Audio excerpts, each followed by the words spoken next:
ఇంట్లో పెళ్లికి రెడీగా ఉన్న వారికి అమెరికా సంబంధం చూస్తున్నారా? ఇకపై అమెరికా సంబంధం అంత ఈజీ ఏమీ కాదు. అవును, అమెరికా డ్రీమ్స్ కు డొనాల్డ్ ట్రంప్ గండి కొడుతున్నారు. అక్రమ వలసదారుల పేరుతో అమెరికా సంబంధం చేసుకోవాలనుకునే వారిపై కూడా పగ తీర్చుకుంటున్నాడు. ఇటీవల మైగ్రేషన్ రూల్స్ టైట్ చేయడం వల్ల ఇకపై అమెరికాలో సెటిల్ అయిన వాళ్లను గాని అమెరికన్స్ ను గాని పెళ్లి చేసుకోవడం కష్టంగా మారుతోందనే టాక్ వినిపిస్తోంది. అమెరికాలో సెటిల్ అవ్వడానికి పెళ్లిని మార్గంగా చేసుకునే వారికి ఇకపై చిక్కులు తప్పేలా లేవు. అసలు ఎందుకు ఈ పరిస్థితి వచ్చింది? అమెరికా పెళ్లికి ట్రంప్ అడ్డంకిగా ఎందుకు మారారు? ట్రంప్ కొత్త రూల్స్ చెబుతుందేంటి?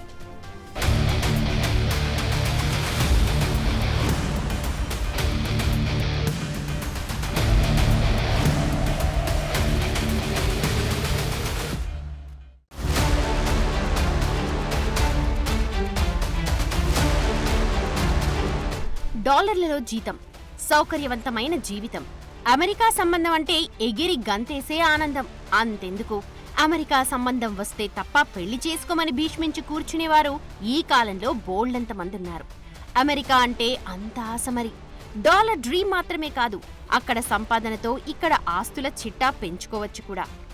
ఎటు నుండి చూసుకున్నా అమెరికా లైఫ్ కు డిమాండ్ చాలా ఎక్కువ. అయితే ఇలాంటి వారందరినీ ఇప్పుడు ట్రంప్ టెన్షన్లో పెట్టారు. అమెరికా పెళ్లి ఆశలపై నీళ్లు చల్లారు. అమెరికా సిటిజన్ ను పెళ్లి చేసుకుంటే చాలు జీవితం సెటిల్ అయినట్టే అనుకునే వారికి భారీ షాక్ ఇచ్చారు. ఎందుకంటే పెళ్లి చేసుకున్న తర్వాత భాగస్వామిని అమెరికా తీసుకువెళ్లడం ఇకపై అంత సులభం కాదు. అమెరికా పౌరుడనో లేదా గ్రీన్ కార్డ్ ఉన్నవారినో పెళ్లి చేసుకుని సెటిల్ అయిపోవచ్చని అనుకునే విదేశీయులకు పెళ్లి వరకు ఓకే, కానీ తరువాత భాగస్వామితో కలిసి అమెరికాలో కలకాలం ఉండిపోదాం అనుకుంటేనే కష్టాలను ఎదుర్కోవాల్సి ఉంటుంది. ట్రంప్ పెట్టిన కఠినమైన ఇమిగ్రేషన్ రూల్స్, దానికి మించిన స్క్రూటినీలు అమెరికన్ డ్రీమ్స్ కు అడ్డంకిగా మారాయి.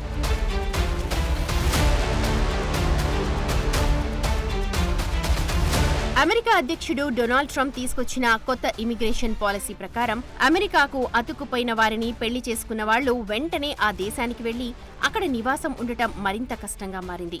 ఈ కొత్త నిబంధనలతో వీసా కోసం దరఖాస్తు చేసుకున్నప్పుడు అసలు ఈ పెళ్లి నిజమైనదా కాదా అనేది నిరూపించుకోవడానికి సమగ్రంగా పూర్తి ఆధారాలు సమర్పించాల్సి ఉంటుంది. ఒకవేళ ఆధారాలన్నీ సమర్పించినా వీసా అప్రూవ్ కావాలంటే కఠినమైన ఇంటర్వ్యూని కూడా ఎదుర్కోవాల్సి ఉంది. అలాగే ఈ పెళ్లి బంధానికి సంబంధించి స్క్రూటినీ మరింత దారుణంగా ఉంది అని విశ్లేషకులు కూడా చెబుతున్నారు. ముఖ్యంగా ఇటీవలి రోజుల్లో ట్రంప్ అడ్మినిస్ట్రేషన్ అమెరికాలో పనిచేసే విదేశీ అధికారులు పెళ్లిళ్లకు సంబంధించి మరింత సమాచారం కోరుతున్నట్లు ఇమిగ్రేషన్ అధికారులు అంటున్నారు. ట్రంప్ ప్రభుత్వం అక్రమ వలసలను నియంత్రించాలనే ప్రక్రియలో ముందుగా అక్రమ వలసదారుల్ని స్వదేశాలకు పంపిన తర్వాత గ్రీన్ కార్డ్ ఉన్నవారిపై తనిఖీలు కూడా పెంచారు. ఈ క్రమంలో ఇప్పుడు పెళ్లి సంబంధాలను సైతం తనిఖీ చేయాలన్న నిర్ణయం తీసుకున్నట్టు తెలుస్తోంది.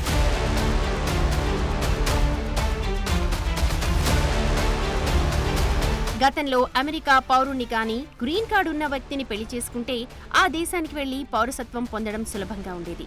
కానీ ఇప్పుడు అక్రమ వలసలపై కఠిన నిబంధనలు విధించడం వల్ల ఈ ప్రక్రియ మరింత కఠినంగా మారింది.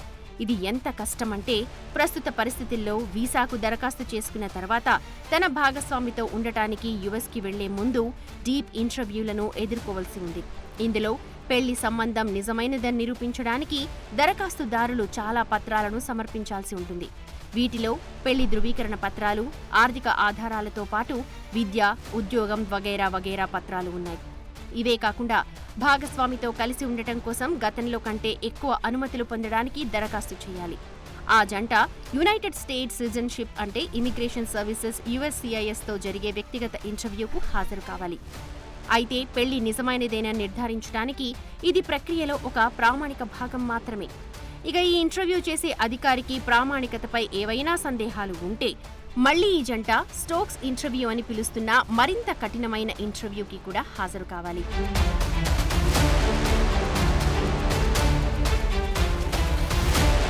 స్టోక్స్ ఇంటర్వ్యూ అంటే ఏంటి?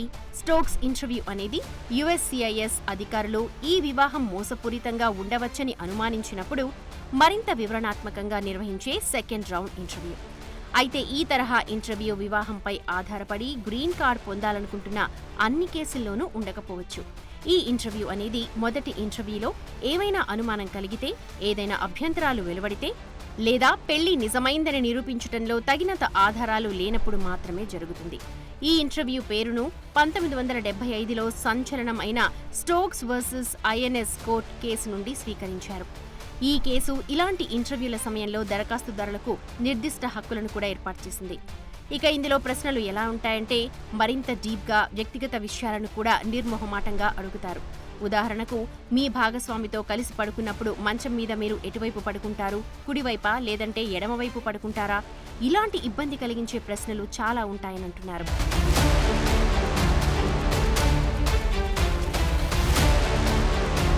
ఈ ఇంటర్వ్యూలో ఎలాంటి ప్రశ్నలు ఉంటాయో ఒకసారి చూద్దాం. పెళ్లి జంట ఎలా కలుసుకున్నారు అనే బేసిక్ ప్రశ్న నుండి వాళ్ళ డేటింగ్ హిస్టరీ, రోజువారీ దినచర్యలు, గృహాన్ని నిర్వహించే ఏర్పాట్లు, ఆర్థిక వివరాలు, ఉమ్మడి ఖాతాలు, బిల్లులు లాంటి అనేక అంశాలుంటాయి. అలాగే మీ బాత్రూంలో ఎన్ని కిటికీలున్నాయి, మీ జీవిత భాగస్వామికి ఏదైనా ఆహారపు ఎలర్జీస్ ఉన్నాయా, ముందు తలుపుకు ఎన్ని తాళాలున్నాయి, ఇంట్లో ఫలానా ఫర్నిచర్ను ఎక్కడెక్కడ ప్లేస్ చేస్తారు అనే విషయాల నుండి పొరుగు వారితో ఎలా ఉంటారు, జీవన పరిస్థితుల వివరాలు, పుట్టినరోజులు, పర్యటనలు, ఇద్దరూ కలిసి గడిపిన సెలవులు లాంటి వ్యవహారాల వరకు. అంతేకాదు, మీరు ఇంట్లో ఏ టూత్ పేస్ట్ బ్రాండ్ ఉపయోగిస్తారు, సాధారణంగా ఉదయం ఎవరు మొదట మేల్కొంటారు, మీరు చివరిగా కలిసి డిన్నర్కు ఎక్కడికి వెళ్లారు, ఇలా ఆ జంటకు సంబంధించిన లోతైన వివరాలను సేకరిస్తారు. పెళ్లి ప్రామాణికతను పరీక్షించడానికి మరిన్ని ప్రశ్నలు కూడా అడుగుతారని తెలుస్తోంది. అయితే అన్ని జంటలు ఈ స్టోక్స్ ఇంటర్వ్యూని ఎదుర్కోకపోవచ్చు. USCIS అధికారులు మొదటి ఇంటర్వ్యూ సమయంలో ఏవైనా సమస్యలను గుర్తిస్తేనే ఈ లెవెల్ ఇంటర్వ్యూ ఉంటుంది.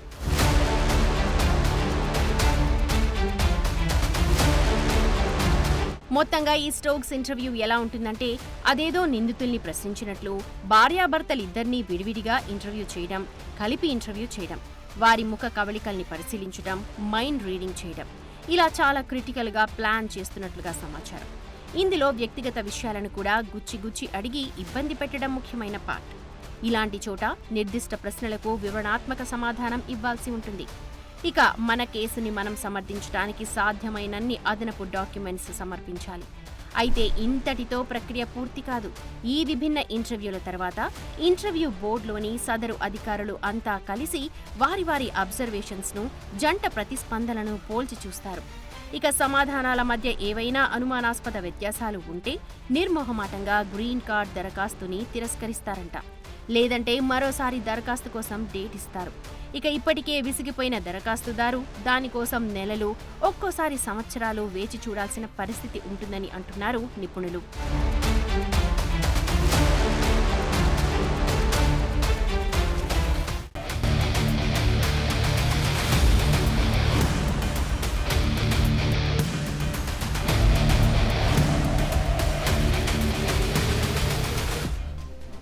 ఇన్ని కష్టాల మధ్య అమెరికన్ డ్రీమ్స్ అవసరమా అని చాలా మంది అనుకోవచ్చు. మరీ అంత నిరాశ చెందనవసరం లేదు. ఎందుకంటే 1,00,000 ప్రశ్నలకు 1,000,000 సమాధానాలుంటాయి. ఇంతకీ ట్రంప్ వేసిన ఈ వ్యూహం నుండి బయటపడాలంటే ఎలాంటి జాగ్రత్తలు తీసుకోవాలి? దీని గురించి నిపుణులు ఇస్తున్న సూచనలేంటి? అసలు పెళ్లి ద్వారా గ్రీన్ కార్డ్ పొందడానికి ఎలాంటి అర్హతలు అవసరం? ఏమేం డాక్యుమెంట్లు కావాలి? ఇంటర్వ్యూని ఎలా ఎదుర్కొంటే గ్రీన్ కార్డ్ దక్కించుకోవచ్చు?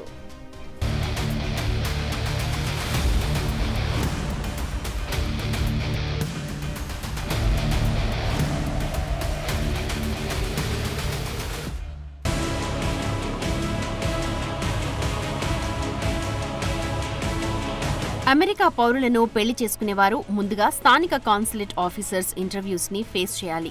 ఇది కూడా కఠినంగా ఉండనుందని నిపుణులంటున్నారు. ఒకవేళ భాగస్వామికి ఇప్పటికే H-1B వర్క్ వీసా ఉంటే గ్రీన్ కార్డుకు అప్లై చేసుకునే అవకాశం ఉంది. అయితే అప్పుడు కూడా అమెరికన్ సిటిజన్షిప్ ఇమిగ్రేషన్ సర్వీసెస్ ఆఫీసర్లు ఇంటర్వ్యూని ఎదుర్కోవాల్సి ఉంటుంది. ఇది మొదటి దానికంటే కఠినంగానే ఉంటుంది. ఇక ఈ ప్రక్రియతో పాటు ఫామ్ I-130 అనుమతిని పొందడానికి 14 నెలల సమయం పట్టే అవకాశం ఉంది. తర్వాత 3.5 నెలల్లో ఇంటర్వ్యూలు జరగొచ్చు. ఈ మొత్తం ప్రక్రియ కూడా 17 నుండి 20 నెలల కాలం పట్టొచ్చు. అంటే గ్రీన్ కార్డ్ హోల్డర్లకు కూడా తమ భాగస్వామిని ఇంటికి తీసుకురావడానికి చాలా సమయం పడుతుంది. ఇక ఇప్పటికే F-2A కేటగిరీకి సంబంధించిన దరఖాస్తులు భారీగా కనిపిస్తున్నాయి. ప్రస్తుతం 2022 జనవరి 1న అప్లై చేసుకున్న వారి దరఖాస్తులను ఇప్పుడు పరిశీలిస్తున్నారు. అంటే ఇప్పుడు దరఖాస్తు చేసుకున్న అప్లికేషన్లు పరిశీలించడానికి మరో 3-4 ఏళ్ల సమయం పడుతుందన్న అభిప్రాయం ఉంది. కాబట్టి దరఖాస్తుదారులు తగినంత వేగంగా పేపర్ వర్క్ ని పూర్తి చేయాలని, కఠిన ప్రశ్నలతో ఇంటర్వ్యూకు సిద్ధం కావాలని నిపుణులు సూచిస్తున్నారు.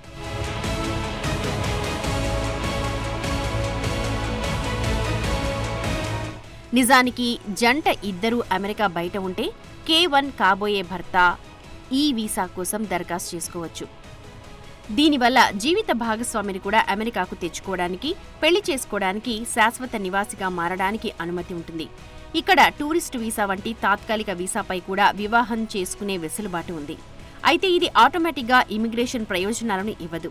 తాత్కాలిక వీసాలో ఉన్నప్పుడు వివాహం చేసుకుని గ్రీన్ కార్డ్ కోసం దరఖాస్తు చేసుకోవాలనుకుంటే 90 రోజుల నియమం అనేది ఉంటుంది. ఇది అమెరికన్ పౌరుడు, గ్రీన్ కార్డ్ హోల్డర్ స్థితి సర్దుబాటుకు తీసుకునే సమయం. ఇక పెళ్లి తర్వాత పౌరసత్వం లేని జీవిత భాగస్వామి వివాహ ఆధారిత గ్రీన్ కార్డ్ కోసం దరఖాస్తు చేసుకోవచ్చు. ఇది వాళ్ళిద్దరూ అమెరికాలో శాశ్వతంగా నివసించడానికి, పనిచేయడానికి అనుమతిస్తుంది. అయితే గ్రీన్ కార్డు పొందిన తర్వాత పౌరసత్వం లేని జీవిత భాగస్వామి న్యాచురల్ ప్రక్రియ ద్వారా అమెరికా పౌరసత్వం కోసం దరఖాస్తు చేసుకోవడానికి అర్హులు కావచ్చు. దీనికి నివాసం, భాషా ప్రావీణ్యం వంటి కొన్ని బేసిక్ విషయాల్లో స్పష్టంగా ఉంటే సరిపోతుంది.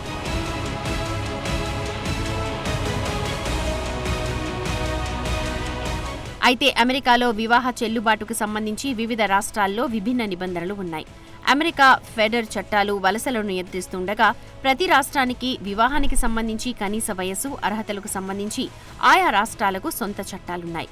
అలాగే వివాహ చెల్లుబాటు విషయంలోనూ యుఎస్ పౌరసత్వం, ఇమిగ్రేషన్ సర్వీసెస్ అధికారులు సాధారణంగా ఈ వివాహం జరిగిన ప్రదేశం చట్ట ప్రకారం చట్టబద్ధమైతేనే దానిని చెల్లుబాటయ్యేదిగా పరిగణిస్తారు. అయితే ఇమిగ్రేషన్ చట్టాలను తప్పించుకునే ఉద్దేశంతో జరిగే వివాహాలను మాత్రం యుఎస్సిఐఎస్ గుర్తించదు. ఇక దీని ప్రకారం సాధారణంగా వ్యాలిడ్ పాస్పోర్ట్, డ్రైవింగ్ లైసెన్స్, ఇతర ఫోటో గుర్తింపు కార్డులు అవసరం. అలాగే అమెరికాలో ఈ జంట నివసించే రాష్ట్రం వివాహం చేసుకోవడానికి అర్హులను నిర్ధారిస్తూ ఓ అఫిడవిట్ని కూడా అందించాల్సి ఉంటుంది. ఇక్కడ రాష్ట్రాన్ని బట్టి నివాస రుజువు, విడాకుల డిగ్రీలు, జనన ధృవీకరణ పత్రాలను అందించాల్సి రావచ్చు.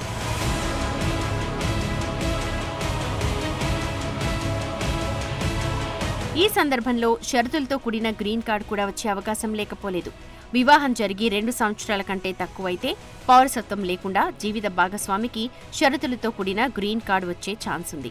ఇందులో షరతులను తొలగించాలంటే అమెరికా పౌరుడు తన జీవిత భాగస్వామితో కలిసి ఉమ్మడి అప్లికేషన్ పెట్టుకోవాలి. ఇక సదరు వివాహం మోసం అని తెలిస్తే అమెరికా ప్రభుత్వం కఠిన చర్యలు తీసుకుంటుంది. వివాహం కేవలం వలస ప్రయోజనాల కోసమే జరిగింది అని అనుమానిస్తే కేసులు పెట్టే అవకాశం కూడా ఉంది. ఇక అమెరికా పౌరుడు తన జీవిత భాగస్వామి వీసా ఇంటర్వ్యూకి హాజరు కాకపోతే వారి సంబంధం నిజాయితీగా ఉంది అని నిరూపించాల్సిన భారం పూర్తిగా దరఖాస్తుదారుడిపైనే ఉంటుంది. అందుకే స్క్రూటినీ పెరిగే కొద్దీ గ్రీన్ కార్డుకు పెరుగుతోన్న సంక్లిష్టతను ఎదుర్కోవడానికి జంట పూర్తిగా సిద్ధంగా ఉండాలి అని న్యాయ నిపుణులు కోరుతున్నారు. భావోద్వేగ పరంగా మాత్రమే కాకుండా చట్టపరంగా, డాక్యుమెంట్ల పరంగా కూడా వివాహ సంబంధానికి, వ్యక్తికి సంబంధించిన సమాచారం అంతా క్లియర్గా ఉండేటట్లు ప్లాన్ చేసుకోవాలని నిపుణులు సూచిస్తున్నారు.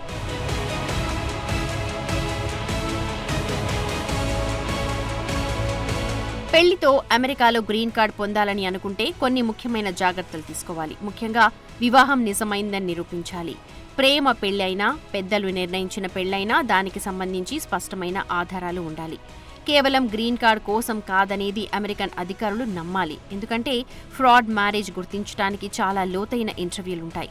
అందుకే వివాహ సంబంధం ప్రామాణికతను నిరూపించడానికి ఫోటోలు, జాయింట్ బ్యాంక్ అకౌంట్లు, లీజ్ ఒప్పందాలు, బిల్లులు, సామాజిక కార్యక్రమాల ఆధారాలు సేకరించాలి. ఇక అవసరమైన అన్ని ఫామ్లు అంటే I-130, I-485 మొదలైనవన్నీ ఖచ్చితంగా పూర్తి చేయాలి. అలాగే వివాహ ధృవీకరణ పత్రం, జనన ధృవపత్రాలు, పాస్పోర్ట్ కాపీస్, గత వివాహానికి సంబంధించిన డివోర్స్ పత్రాలు ఉంటే అవి కూడా సిద్ధంగా ఉంచుకోవాలి. ముఖ్యంగా ఈ డాక్యుమెంట్లన్నీ ఇంగ్లీష్లో లేదంటే సర్టిఫైడ్ ట్రాన్స్లేషన్ చేసి ఉండాలి. ఇవన్నీ రెడీ చేసుకున్న తర్వాత కీలకమైన ఇంటర్వ్యూ కోసం రెడీ అవ్వాలి. ఈ ఇంటర్వ్యూలో జంట ఇద్దరూ ఒకే రకంగా సమాధానాలు ఇవ్వాల్సి ఉంటుంది.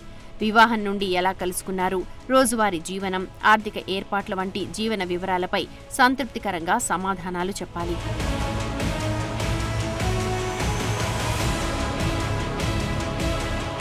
అయితే చట్టపరమైన సలహాలు కూడా తీసుకోవడం ముఖ్యమంటున్నారు ఇమిగ్రేషన్ నిపుణులు. దీనికోసం ఇమిగ్రేషన్ న్యాయవాదులను సంప్రదించమని సూచిస్తున్నారు. నకిలీ డాక్యుమెంట్లు, తప్పుడు సమాచారం ఇస్తే అది శాశ్వత నిషేధానికి దారి తీస్తుందని గుర్తుపెట్టుకోవాలి. ఇక ముందుగా చెప్పుకుంటున్నట్లు పెళ్లి జరిగి 2 ఏళ్ల కంటే తక్కువ సమయం అయితే మొదటిగా కండిషనల్ గ్రీన్ కార్డ్ మంజూరు చేసే అవకాశం ఉంది. దీనిని 2 ఏళ్ల తర్వాత పర్మనెంట్ రెసిడెంట్గా మార్చడానికి మళ్లీ I-751 దరఖాస్తు చేయాలి. ఈ సమయంలో వివాహం కొనసాగుతుందని, లేదంటే ఒకవేళ విడాకులు తీసుకున్నప్పటికీ అది నిజమైన వివాహం అని నిరూపించాలి. ఇక గ్రీన్ కార్డ్ కోసం లంచాలివ్వడం, రహస్య ఒప్పందాలు చేసుకోవడం కూడా డేంజరే. అవి గుర్తిస్తే ఇమిగ్రేషన్ నిషేధంతో పాటు కేసులు ఎదుర్కోవాల్సి ఉంటుంది. ఇప్పుడు అర్థమైందిగా, ఇలాంటి ఇమిగ్రేషన్ విధానాలతో అమెరికా సంబంధాలను పొందడం ఒక రకంగా పెద్ద యుద్ధం చేయడంగానే భావించాలి. అయితే అందులో విజయం వస్తుందా లేదా అనేది సస్పెన్స్ సినిమా లాంటిదే మరి.